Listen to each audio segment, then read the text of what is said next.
என் அன்புக்குரியவர்களே, தாத்தா சொன்னார் சமஸ்கிருதம் படிடா மேலோகத்தில் நன்னா இருக்கலாம் என்றார். அப்பா சொன்னார் கீழோகத்தில் நன்னா இருக்கலாம் இங்கிலீஷ் படிச்சுக்கோன்னு சொன்னார்.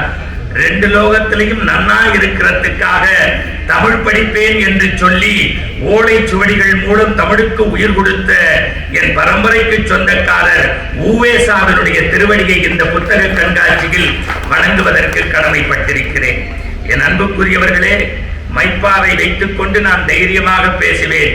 ஏனென்றால் தமிழ்நாட்டில் இலக்கியம் படித்தவன் தான் பின்பு போய் ஜாதி பேசுகின்றான், மதம் பேசுகின்றான், இனம் பேசுகின்றான், ஒழுக்கக்கேடாக நடக்கின்றான்.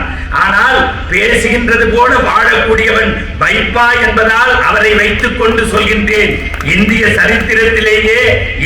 சரித்திரத்திலேயே ஆன்மீக புரட்சிக்கு வித்திட்டவர் ஆதிசங்கர பகவத் பாதா. அறிவு புரட்சிக்கு வித்திட்டவர் நான் தினமும் வணங்கக்கூடிய அண்ணல் அம்பேத்கர். இருவரையும் சண்டை சச்சரவு இல்லாமல் ஒரே பாதையில் சரியாக வைத்திருக்கக்கூடிய ஒரே இடம் புத்தக கண்காட்சி தான் என்பதால் என்னை பொறுத்தவரை இந்த புத்தக கண்காட்சி காசியை விட, கங்கையை விட, ராமேஸ்வரத்தை விட புனிதது.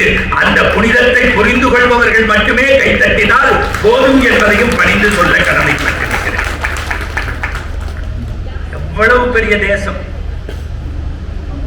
சொத்தை வித்து சுதேசிய கம்பெனி நடத்திய அடுத்த வேளை சோற்றுக்கு வழியில்லாத வஉசியும் இந்த மண்ணில் தான் பிறந்தார்.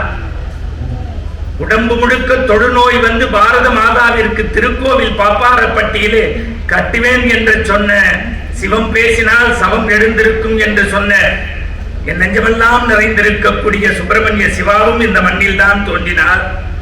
என் அன்புக்குரியவர்களே, இந்திய தேசத்தை பாதுகாப்பதற்காக முந்தாள் நாள் நள்ளிரவு 1 மணிக்கு சிறப்பு காட்சியை பார்ப்பதற்காக மறந்துவிடக் கூடாது. வாரிசு என்கின்ற திரைப்படமும் மற்றொரு என் அன்பு நாராயணனுடைய உள்ளம் கவர்ந்த தலை அஜித்தினுடைய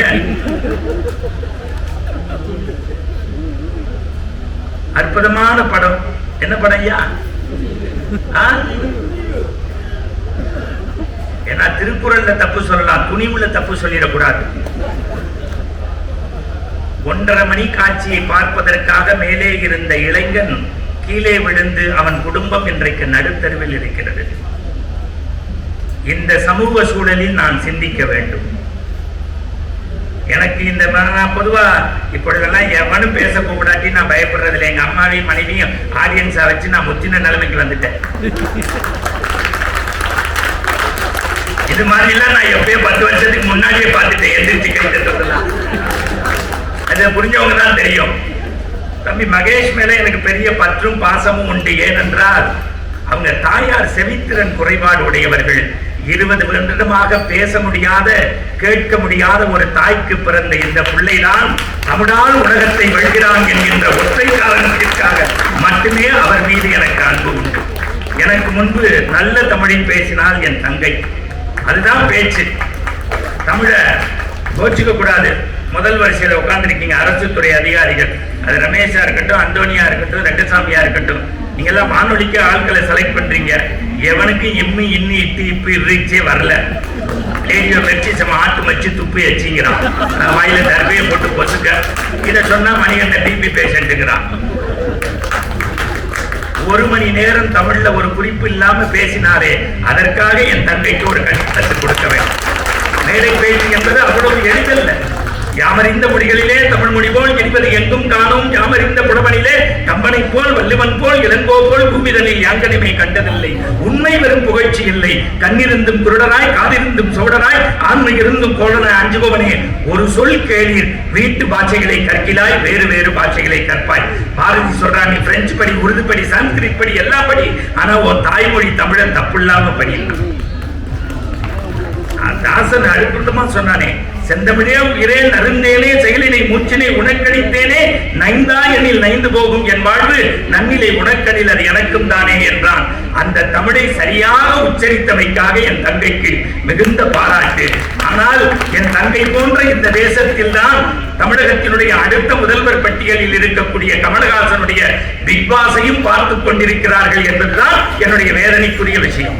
நல்லா சொந்த செலவு இருந்தா பணக்காரனா பிறந்தா விஜய் டிவி மேல கேஸே போட்டுடலாம்னு பாக்குறேன் சுமதியை வச்சு. பாரதி கண்ணம்மா ஆரம்பிச்சுட்டா முடிக்க தெரியல. 9 வருஷம் கண்ணம்மாக்கு 32 புருஷனை மாத்திட்டான். ஒடுக்கத்தை பத்தி மேடையெல்லாம் பேசுறோம். நெல்லை ஜெவந்தா மாதிரி ஒரு கவிஞர் எழுதினான், சினிமா என்பது புளிப்பு முட்டாய், சின்ன திரை ஜவ்வு முட்டாய். இது புஸ்தகம் படிச்சாதான் கை தட்ட முடியும். சாய்ஸ்ல உட்கார்ந்து இருந்தா ஒண்ணும் செய்ய முடியாது. என் தம்பி மகேஷ் அவர்கள் விஜய் டிவியில பின்னி விழுறாரு. குக்கு வித்து கோமாளின்னு ஒரு ஷோ. 6 ஆம்பளை பையன் சமைக்கிறான், 3 பொம்பளை வந்து சாப்பிட்டு போறான். 1.5 கோடி பேர் பாக்குறான். சொல்றதுக்கு வேதனையா இருக்கு.